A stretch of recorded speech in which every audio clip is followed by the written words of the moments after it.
Good day, ladies and gentlemen, and welcome to another wonderful episode for today. For today, we will be talking about the 5 dimensions of culture by Hofstede. We know that we are living in a global age. Technology has brought everyone much closer together. This means that people of different cultures find themselves working together and communicating more and more. This is exciting, but it can be also frustrating. How do you relate to someone of another culture? What do you say or not to say to start a conversation, right? Are there cultural taboos that you need to be aware of? Building connections with people from around the world is just one dimension of cultural diversity. You will also need to factor to motivating people, structuring projects, and developing strategy. How can we understand cultural differences? Are we related to learning from our mistakes? Or are they generalized or have guidelines to follow? Fortunately, psychologist Dr. Geert Hofstede asked himself this question in the 1970s. What emerged after a decade of research and thousands of interviews is a model of cultural dimensions that has become internationally recognized standard. With access to people working for the same organization in over 40 countries in the world, he collected cultural data and analyzed his findings. He initially identified 4 distinct cultural dimensions that serve to distinguish one culture from another. Later, he added 5th dimension, and that is how the model stands today. So, Ms. Judy? Well, so exactly what you just mentioned. I think that right now, as a college students, no matter where you are in Taiwan or in China or in any countries in Asia or Europe, more than technical or infrastructures, the problems, cultural problems will be the biggest issue that merchants will face in the global marketplace. So this is a number one that I think that as a college student, not only that we learn the professional knowledge or technical skills, but we also need to learn how we're going to enhance our cultural knowledge, cultural sensitivity, cultural intelligence, so that we can enhance our global communication skills and then with our leadership. So according to Mr. Bruce Copter, analyst of the Gartner Group, more than technical or infrastructure problems, cultural problems were the biggest issues that merchants will face in the global marketplace. Mm-hmm. So, why communicating across cultures is important to business? Why? Okay. Well, technology, right? So technology advance have made doing the business more global, and so that understanding those who will buy our products or use our company's the product or service will help us design the product that fitting the customer's needs, and also successful the communication improve the productivity. That the team members, they probably will come from the different backgrounds, different cultural, the nationality. So we can, with the cross-cultural communication, can help create a comfortable workplace and sustain the business, the growth. And communicating with those who from the other country can help us, that enrich the business and our personal life. Mm-hmm. Yes, for number 2, understanding who buy and use a company's products, services helps to design ones that fit your customers' needs. Yes. Mm-hmm. And successful communication improves productivity and creates a comfortable workplace and sustained business growth. Mm-hmm. So communicating with those from other cultures enriches your business and personal life. So what are the benefits from cross-cultural communication training, Mr. Yeh? Well, so number one, just increase the cultural awareness and sensitivity.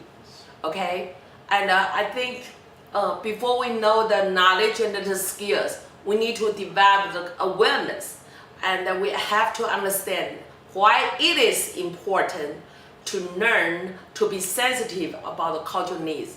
And the second one is to introduce how the culture impacts the communications And the third, so that we can strengthen the understanding of the cultural differences. And number four, to build out, because of the understanding, and so that we can build the trust and fostering the productivities.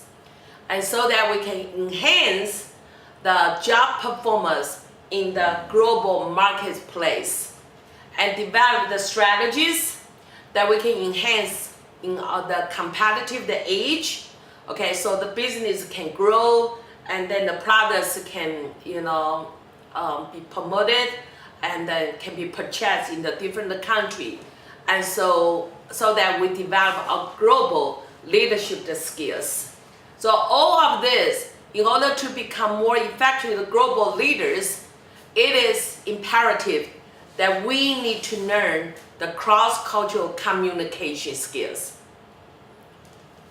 And before that, I think it is very important that we need to know the definition of culture, because culture is a common word. Yeah, but how culture, what areas that culture that covers? So here, the cultural composition. Culture covers a lot. Yeah. So number one, we have the values, beliefs, and attitude. We also have behavioral norms, aesthetic standards, ways of expressing, and identity. Certainly. And also it covers, the culture is also the ways of perceiving the world, the ways of interacting with the other people, the patterns of thinking, and also it is style of communication, so which a group of the people has developed to assure its survival in a particular physical and human environment. And normally we're just talking about the awareness. Yes. And because when people they are learning something, there are 4 steps. The first step is people they don't what they don't know. So that step we say is unconscious incompetency. People don't know what they don't know. And when they start learning, so they would know what they would know what they don't know. So that is second step. We call it conscious incompetency. Conscious incompetency. So when they continuous learning, so they become more competent and they know what they already know. They know what they already learned. So the third step we call conscious competency. Conscious competency.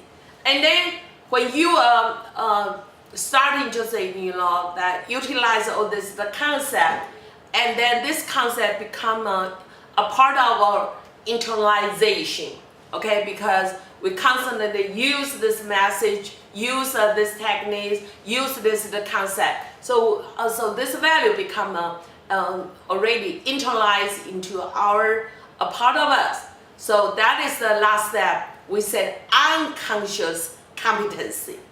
It means we don't know, we already know.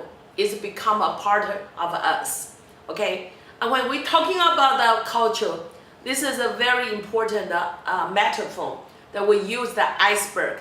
So you will see the iceberg 10% above the water and 90% under the water, okay? So when we're talking about, when we want to observe and understand the cultural behaviors, sometimes only 10% from the visible part, okay? And so we will know, only about the behaviors of the norms. But on the other hand, we did not know what are the cultural values or assumption or judgment or habits, because this part not being taught directly. Those are the invisible, the values under the water. And most of the time that in our education, the environment, we did not provide the chances or a lot of opportunity that we can convey to share the students about the message under the water. So sometimes the students, they only be taught about the cultural behaviors, like this 10% about the water. But what were the values? So we have produced the outcome, produced this behavior we did not know. Okay, so next slide. So you will see just like a tree. So we can observe the big trees, the trunk, the branches, and then also the leaves, all those things. But the roots, we cannot see it. So just like a culture, we have the surface culture, and we also have the 90% under the water, which we call it is the deep culture. And surface culture like what? Surface culture like the food. For example, we will see, okay, Japanese people, they eat sushi, right? And Chinese people, northern part, they eat a lot of rice, they eat a lot of the dumplings made of the flour. Southern part of the people, they eat the rice, and then the Korean people, they eat the kimchi. So those are the food that we have observed from the different culture. The dress, from the different the culture holidays. Like Chinese people, we celebrate Dragon Boat Festival, Mid-Autumn, the Moon Festival, Chinese New Year's, and then Western culture, they celebrate Christmas, Thanksgiving, or even the Easter. So different cultures celebrate the holidays. So this will be the part of the surface culture.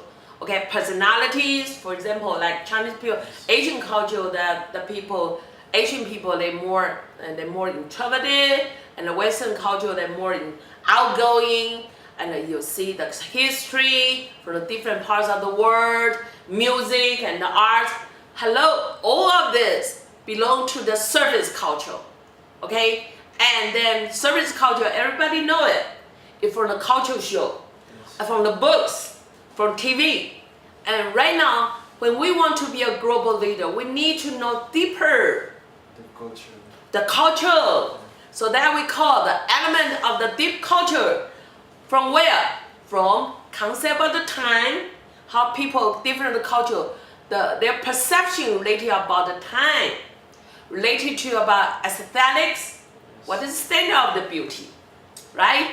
About health, medicine, religion, sex, roles, the gender, family ties, ownership, and ethics. So this also will also need to be talked about when we need to be better cultural sensitive, better more effective the cultural broker, okay, and to serve as the bridge between culture and culture, or the bridge among the people who from the different culture in a global marketplace. So for the cultural values are the foundation in each culture for motivating individuals to be more productive and cooperative. And defining and understanding the crashing, complaining, or about the challenges. Okay, so you better know why people they are complaining, why people they are questioning. Okay, why people they blaming each others about what. So this is will be from the social norm, from the culture, the deep, the culture. They are also providing the guidelines and insight that per interpersonal conflict resolution. The last one, that we will be able to know expectations, from the interaction among the different cultures.